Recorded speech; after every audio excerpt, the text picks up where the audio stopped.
கேள்வி நேரம் முடிந்த பிறகு நேரமில்லா நேரம் என்று சொல்லக்கூடிய ஜீரோ அவரில் அதி முக்கியத்துவம் வாய்ந்த பிரச்சனைகளை பேசுவதற்கான நேரத்தை பேரவைத் தலைவரிடம் கேட்டேன்.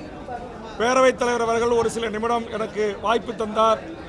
அந்த வாய்ப்பை பயன்படுத்தி 2009 முள்ளிவாய்க்கால் நடந்தேறிய மாபெரும் இனப்படுகொலைக்கு ஒரு சர்வதேச நீதி விசாரணை வேண்டும் என்கிற ஒரு வரலாற்று சிறப்புமிக்க தீர்மானத்தை, அதே மாதிரி இனப்படுகொலைக்கு உள்ளான அந்த மக்கள் இலங்கை தீவில், தமிழீழத்தில், புலம்பெயர்ந்த நாடுகளில், தாய் தமிழ்நாட்டிலும் ஐக்கிய நாடுகள் சபையின் மேற்பார்வையில் ஒரு பொது வாக்கெடுப்பை நடத்தி அவர்களுக்கென்று ஒரு தனி தமிழீழ அரசை உருவாக்கி தர வேண்டும் என்ற இரண்டு பொருள் குறித்து மாண்புமிகு தமிழக முதலமைச்சர் அண்ணன் தளபதி அவர்கள் நடைபெறுகின்ற இந்த கூட்டத்தொடரிலேயே ஒரு வரலாற்று சிறப்புமிக்க தீர்மானத்தை நிறைவேற்றி ஒன்றிய அரசுக்கு உரிய அழுத்தத்தை தர வேண்டும் என்ற என்னுடைய வேண்டுகோளை முன்வைத்திருக்கிறேன். ஏற்கனவே அதிமுக ஆட்சியில் அம்மையார் ஜெயலலிதா அவர்கள் ஈழத்தில் நடந்தது இனப்படுகொலை என்றும் அதற்கு சர்வதேச நீதி விசாரணை நடத்தப்பட வேண்டும் என்றும் பொது வாக்கெடுப்பின் ஊடாக தனித்தமிழீழ அரசை உருவாக்கி தர வேண்டும் என்கிற தீர்மானத்தை நிறைவேற்றி ஒன்றிய அரசுக்கு தந்திருக்கிறார்.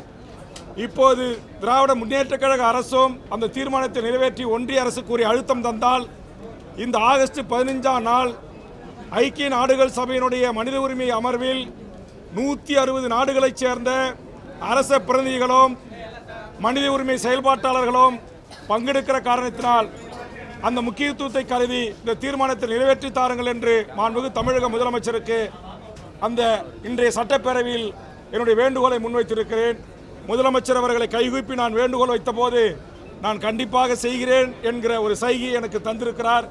நிச்சயம் செய்வார் என்ற நம்பிக்கையோடு எனது அருமை பத்திரிகை ஊடக நண்பர்களின் வாயிலாக தமிழ்நாட்டில் இருக்கிற தமிழர் அமைப்புகளும் தமிழ் தேசிய அமைப்புகளும் தமிழ் ஈழ விடுதலையை ஆதரிக்கிற, தமிழீழத்தில் நடந்த இனப்படுகொலை என்று சொல்லுகின்ற கட்சிகளும் என்னுடைய இந்த கோரிக்கைக்கு வலு சேர்க்கின்ற வகையில் முதலமைச்சருக்கு கடிதங்களும் வேண்டுகோளை முன்வைக்க வேண்டும். நம்முடைய முதலமைச்சர் அமெரிக்காவுக்கு சென்ற போது உலக தமிழருடைய அமைப்புகளும், அமெரிக்கா தமிழ்ச்சங்கமும், அமெரிக்காவில் வாழ்கின்ற பல்வேறு தமிழ் அமைப்புகளும், ஈழத்தமிழர்களும் ஒன்று கூடி இந்த வேண்டுகோளை முன்வைத்திருக்கிறார்கள். அதையும் நான் சுட்டி காட்டியிருக்கிறேன். இப்படி ஒரு தீர்மானத்தை நிறைவேற்றி தர வேண்டும் என்று முதலமைச்சரை சந்தித்து கடந்த சில மாதங்களுக்கு முன்பாக ஒரு கடிதத்தையும் முதலமைச்சர் கரங்களிலே நான் தந்திருக்கிறேன். நம்முடைய பேரவையினுடைய ஆவணத்தில் தமிழக சட்டமன்ற கோப்புகளில் அந்த தீர்மானம், அதிமுக ஆட்சியில் ஏற்றப்பட்ட தீர்மானம் அப்படியே இருக்கிறது.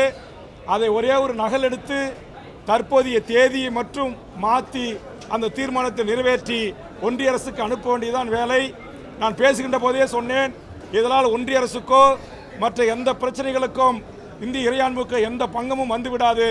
அதனால் முதலமைச்சர் நிறைவேற்றி தர வேண்டும் என்ற வேண்டுகோளை முன்வைத்திருக்கிறேன். ஒன்று. இரண்டாவது, மாண்புமிகு தமிழ்நாடு முதலமைச்சர் அவர்கள் இன்றைக்கு ஒன்றிய அரசினுடைய UGC என்ற அமைப்பு தமிழ்நாட்டுடைய வேந்தர்களை நியமிக்கம் செய்கின்ற அதிகாரத்தை மாநில அரசிடமிருந்து தட்டி பறித்து UGCயை தனி கையில் எடுத்துக்கொண்டு கல்வி பயிலாதவர்களை, பேராசிரியர்கள் இல்லாதவர்களை இன்றைக்கு வேந்தர்களாக நியமிக்கலாம் என்றும் 3 ஆண்டு என்பதை 5 ஆண்டு என்றும் ஒரு மோசமான ஒரு அறிவிப்பினை வெளியிட்டிருக்கிறார்கள். இதில் பெரிய கொடுமை, ஒன்றியத்தினுடைய மனிதவள மேம்பாட்டுத்துறை அமைச்சர் அவர்கள் தமிழ்நாட்டுடைய பள்ளி கல்வித்துறைக்கும் உயர்கல்வித்துறைக்கும் இதையெல்லாம் நீங்கள் ஏற்றுக்கொண்டால் தான் உங்களுக்கு நிதி தருவேன் என்று சொல்லுகிறார். ₹1 29 பைசாவை மாநிலங்களுக்கு பிச்சை போடுகின்ற ஒன்றிய அரசு லட்சக்கணக்கான கோடியை எங்களுடைய வரி வருவாயின் மூலமாக, GST மூலமாக கொள்ளையடிக்கிற ஒன்றிய அரசு ஒரு பாசிச பாரதிய ஜனதா சங் பரிவார கொள்கைகளை உள்வாங்கிய ஆளுநர்களை தமிழ்நாட்டில் நியமிக்கிற கொடுமைகள் தொடர்ந்து அரங்கேறும். தற்போது 6க்கு மேற்பட்ட வைஸ் சான்சலர்கள் இல்லாத காரணத்தினால் மாணவருடைய கல்வி கேள்விக்குறியாக்கியிருக்கிறது. ஆளுநரும் UGCயும் நியமிக்கக்கூடிய உறுப்பினர்கள் தான் இன்றைக்கு முக்கியமானவர்களை, துணைவேந்தர்களை நியமனம் செய்யும் என்கிற திருத்தங்கள் அதில் இருக்கிறது. இது தமிழ்நாட்டு மாணவர்களின் கல்வியை பாதிக்கும். அதனால் இன்றைக்கு இந்து பத்திரிகையில் நேற்றைய தினம் இந்து தமிழ் பத்திரிகையில் வந்த தலையங்கம், அதுபோன்று சுரேஷ் என்கிற கல்வியாளருடைய கட்டுரையும் குறிப்பிட்டு பள்ளி கல்விக்கு மேடைக்கான கல்வியாளர் பிரின்ஸ் கஜேந்திர பாபு அவர்கள் அறிவித்த இதுபோன்று கல்வி ஒன்றிய மாநில அரசுகள் சேர்ந்து முடிவெடுக்க வேண்டியதை தந்தோன்றித்தனமாக தானா எடுக்கிற சர்வதேச போக்கை தமிழக வாழ்வுரிமை கட்சி கண்டிக்கிறது. பிரின்ஸ் கஜேந்திர பாபுனுடைய சொல்லை நான் பயன்படுத்த வேண்டுமென்றால், இந்தியாவை ஆண்டு கொண்டிருக்கிற நரேந்திர மோடி முசோலினியை போன்றோம், ஹிட்லரை போன்றோம் இன்றைக்கு மாநிலங்களை ஒடுக்கிறார், சர்வதிகாரத்தை நோக்கி இந்திய அரசை நடத்துகிறார் என்று அவர் சொல்லியிருக்கிறார். அது பத்திரிகை ஊடகங்களிலே இன்றைக்கு பதிவாகி இருக்கிறது. அதையும் சட்டமன்றத்திலே நான் பதிவு செய்து என்னுடைய கண்டனத்தை ஒன்றிய அரசுக்கும் யூசிசிக்கும் தெரிவித்து, மாண்புமிகு தமிழக முதலமைச்சர் அவர்கள் கொண்டு வந்திருக்கிற இந்த அரசினர் தீர்மானத்தை கட்சிகள் பாகுபாடின்றி ஒட்டுமொத்த தமிழ்நாட்டு அரசியல் கட்சிகளும் அமைப்புகளும் ஆதரிக்க வேண்டும்.